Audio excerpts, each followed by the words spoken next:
प्रचार करुछु अतिबड़ी जगन्नाथ दास विरचित श्रीमद् भागवतर 70तम भाग। प्रयोजना सुहास महांती।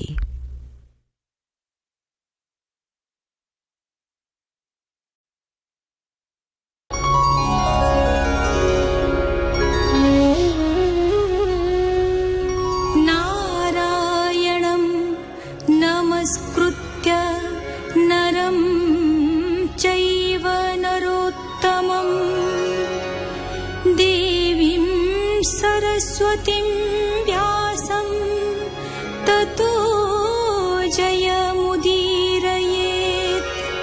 मूकं करोति वाचालं पङ्गुं लङ्घयति गिरिं यत्कृपातमहं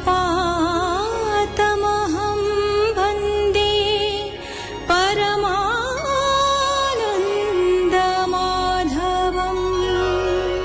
विदुर और उद्धव उभय कृष्ण कथारे महानंद लाभ कले। तापरे उद्धव बद्रिकाश्रम को गले।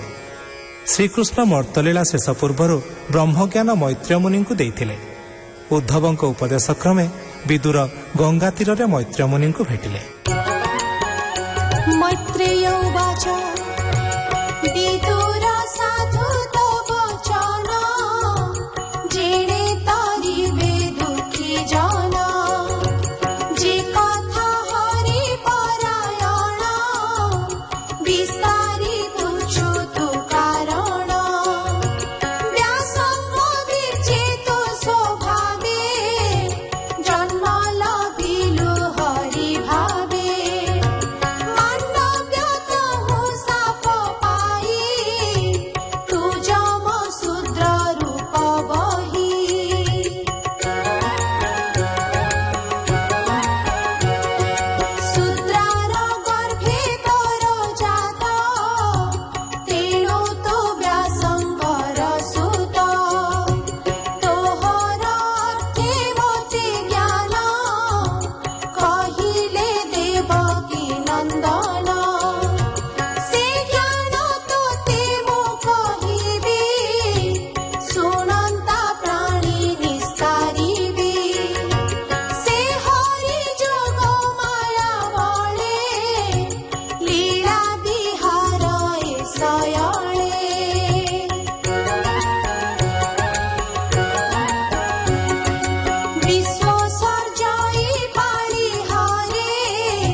देवगण उवाच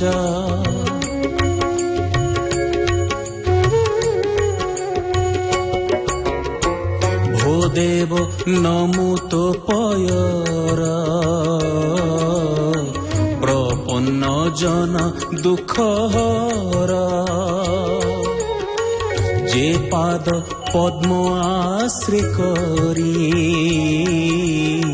संसारु तरंती संसारी। तो पाद पद्म छाया तले जे प्राणी रहंती निश्चले। से प्राणी ସଂସାରୁ ତରନ୍ତି କେବେ ହେ ଭ୍ରମେ ନ ପଡ଼ନ୍ତି।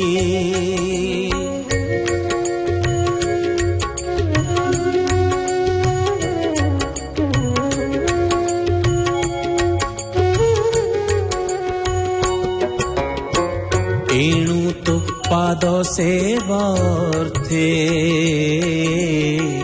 ଆମ୍ଭେ ରହିବୁ ଏ ଜଗତେ।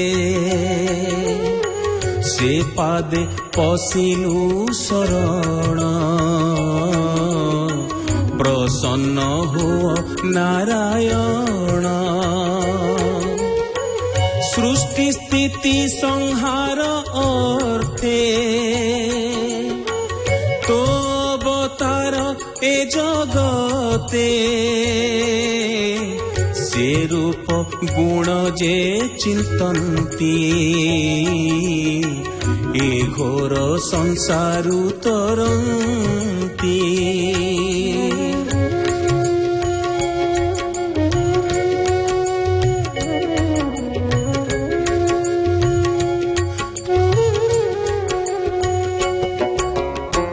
ভোনাথ গৃহ অন্ধকূপে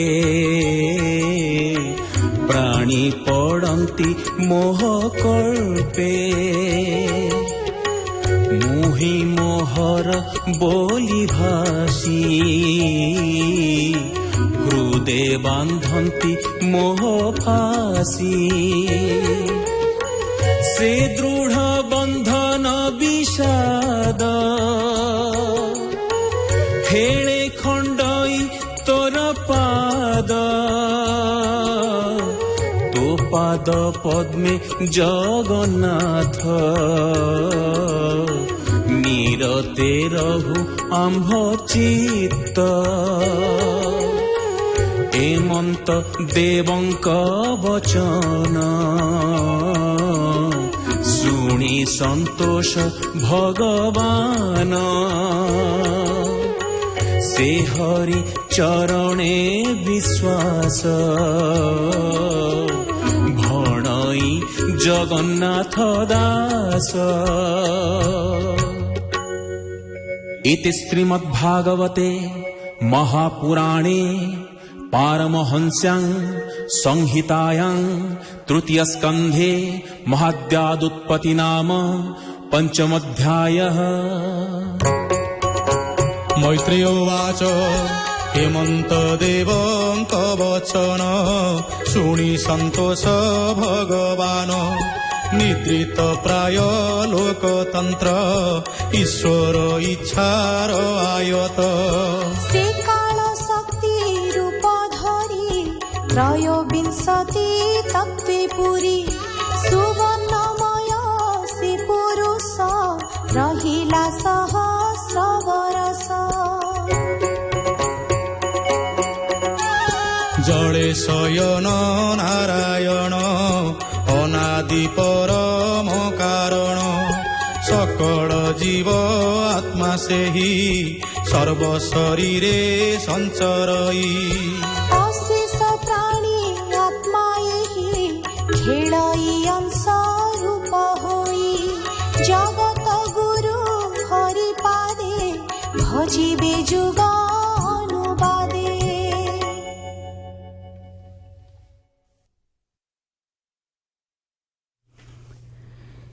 ଶୁଣୁଥିଲି ଅତି ବଡ଼ି ଜଗନ୍ନାଥ ଦାସ ବିରଚିତ ଶ୍ରୀମଦ୍ ଭାଗବତର 70ତମ ଭାଗ।